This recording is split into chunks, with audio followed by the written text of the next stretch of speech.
I got two major subjects to cover here to finish up with. Here's the first one. It's negative. Here's the second one. It's positive. Two subjects to finish up with. The first one's negative and the second one is positive. A good way to wrap up a seminar like this today. Some negative and some positive. Let me first now give you some tips on negative that really helped me. So valuable for me. I think you'll appreciate these. Here's number one. Negative is normal. Boy, that was helpful for me. No, it wasn't weird to be negative. Negative is normal. Normal meaning it's a part of the human experience. And it's a part of all of our experience. All of us have this same experience, the negative side of life. So negative is normal. Now, negative is not successful. Right. But it is normal, meaning it's a part of the life experience. Here's number two. Negative is not to be ignored.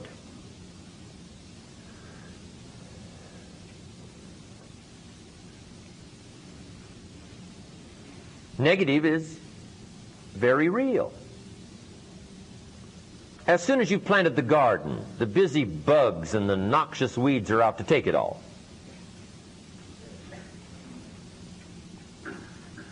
We have two things going for us in our human experience. Here's one, opportunity, and here's number two, the threat to the opportunity. So we deal with both of these twin scenarios in life, opportunity and the threat. Now, the threat to opportunity we call the negative side of life. Number one, it's normal, meaning it's a part of the life experience. Number two, it's not to be ignored. I know some people teach different, but listen to them and listen to me and make up your own mind. I know some people teach, just turn your head real quick and say, there's no weeds, there's no weeds, there's no weeds. Hey, they'll take your garden. Okay? So you can't play silly mind games. You say, well, then how can you have a good garden? Well, you got to kill weeds. So here's number three. Negative is to be mastered or conquered. That's part of the life experience. Now, this twin scenario of the life experience is unique. Negative, positive. In fact, we could probably get into quite a philosophical discussion if we wanted to. Would there be positive without negative? Here's the best I've been able to come up with. It doesn't seem like it. That's about the best I can come up with. Here's what it seems like. It seems like, based on our, our finite awareness now, since we're not infinite, we're finite, meaning creatures of the world, for the moment at least, that's about the best we can come up with. It seems like it takes both to make a unique human experience, both negative and positive. In fact, one suggests the other. Would there be life without death? It doesn't seem like it. What makes life valuable? Death? Somebody asked me once if I had a good description of life, and I said, yes, I think I do. Life is the struggle to keep death at a respectable distance. Death seems to want to move in prematurely and get us. So to have a good, long, flourishing life, what do you have to do? Push back, push back, push back, push back. Now, if you don't push it back, it pushes you back. There's a push-shove going on here, and it's this negative-positive stuff. Would there be light without darkness? It doesn't seem like it. One suggests the other. Would there be success without failure? Well, I don't think so. You wouldn't call it success. You'd have to call it something else. It's the twin scenario that makes life interesting, fascinating, wondrous in its possibility, but also dangerous in part of the content.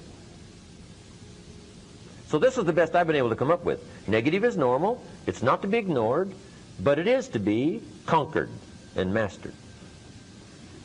But it is part of the experience. Don't deny yourself the opportunity to drink from both cups, negative, positive. That's the life experience. And hey, you wouldn't have it any other way.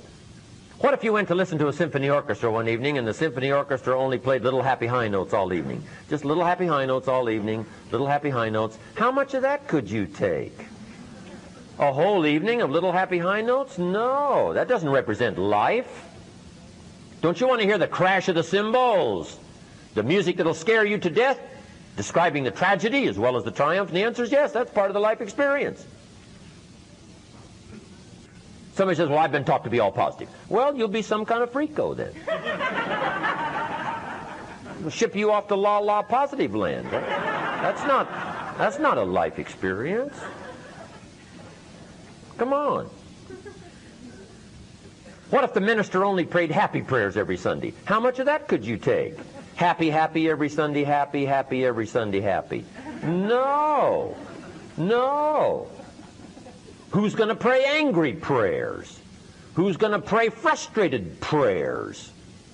Who's going to weep in public for the lost children? Come on. Negative and positive. In fact, in one sweep of one sentence, ancient script says it best. There's a time to laugh. Of course. And once you've learned to laugh, just keep on laughing. No. There's a time what? To cry. And you've got to be so sophisticated and well-educated that you don't laugh when it's time to cry. Come on. Another writer said, rejoice with those that rejoice. But that's not the end of it. It also says what? Weep. Weep with those that weep. You don't laugh when somebody's weeping. You what? See if you can't find and think of something to cry about when somebody's crying. You got to drink from both cups. Negative is part of the life experience. In fact, I teach kids that you got to think negative when it's positive.